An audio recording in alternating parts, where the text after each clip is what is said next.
Hi, my name is Nick Wilson, and I would like to read for you scripture out of Matthew chapter 5, starting in verse 13. You are the salt of the earth, but if salt has lost its taste, how shall its saltiness be restored? It is no longer good for anything except to be thrown out and trampled under people's feet.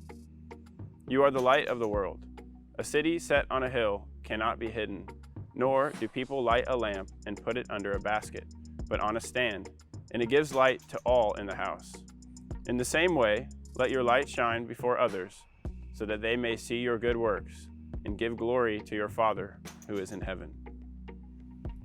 I go to these words today. This is from Jesus' Sermon on the Mount, and I come to them today because the question that I've been asked to try to discuss for us is why connecting with non-believers is important.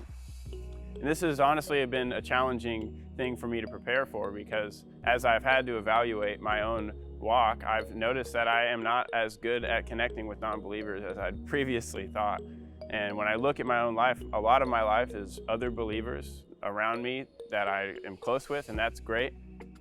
But I have to ask myself, how real is my faith if I'm not taking it out to those who don't have the same hope that I have?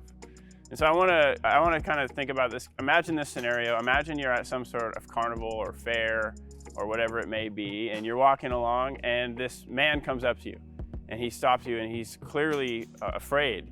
He has some fear in his eyes, and he says, "Excuse me, have you seen a young boy about this tall, and he's wearing a yellow shirt, red shorts, he's got brown hair?"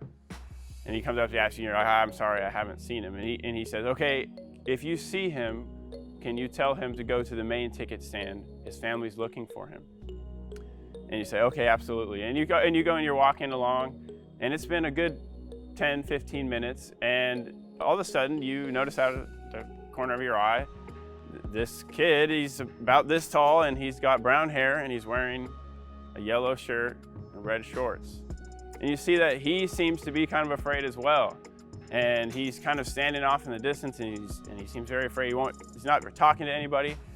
And you connect with him, and you see him, and you realize that this must be the kid that the man was looking for. My question for you is, what do you do in that scenario?